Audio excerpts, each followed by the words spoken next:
दोस्तों आज techno electric का स्टॉक लगभग 13% टूट गया।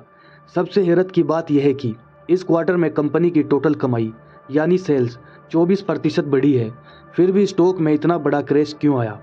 आज के वीडियो में हम सीधे फाइनेंशियल डाटा और चार्ट के साथ समझेंगे कि आखिर दिक्कत कहाँ हुई।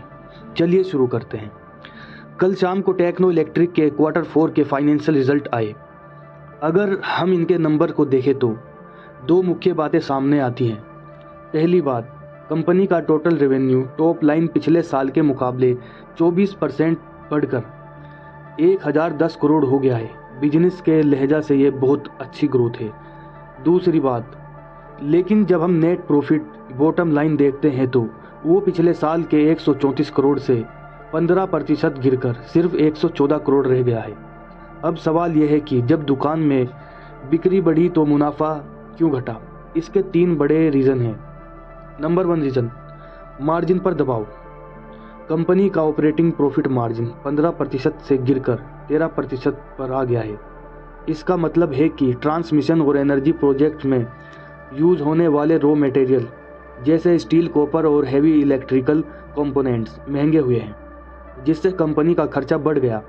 नए सेक्टर में सस्ती बिडिंग टेक्नो इलेक्ट्रिक अभी डाटा सेंटर और स्मार्ट मीटरिंग जैसे नए हाई ग्रोथ सेक्टर में एंट्री कर रही है।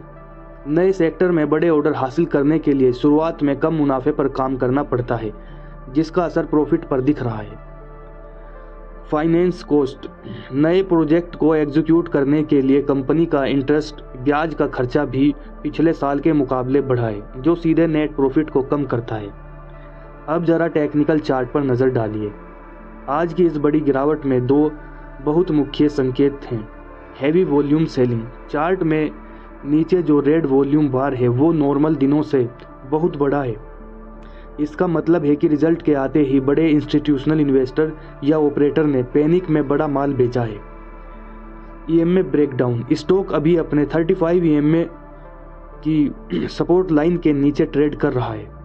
शॉर्ट टर्म में यह लाइन एक मजबूत सपोर्ट थी, जिसके टूटने के बाद अब स्टॉक में थोड़ी और वीकनेस या साइडवेज मूवमेंट देखने को मिल सकती है।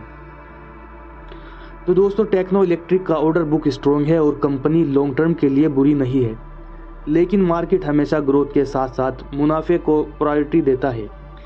अर्निंग में इस कमजोरी की वजह से शॉर्ट टर्म ट्रेडर को अभी जल्दबाजी में बाइंग करने से बचना चाहिए और स्टॉक को स्टेबल होने देना चाहिए।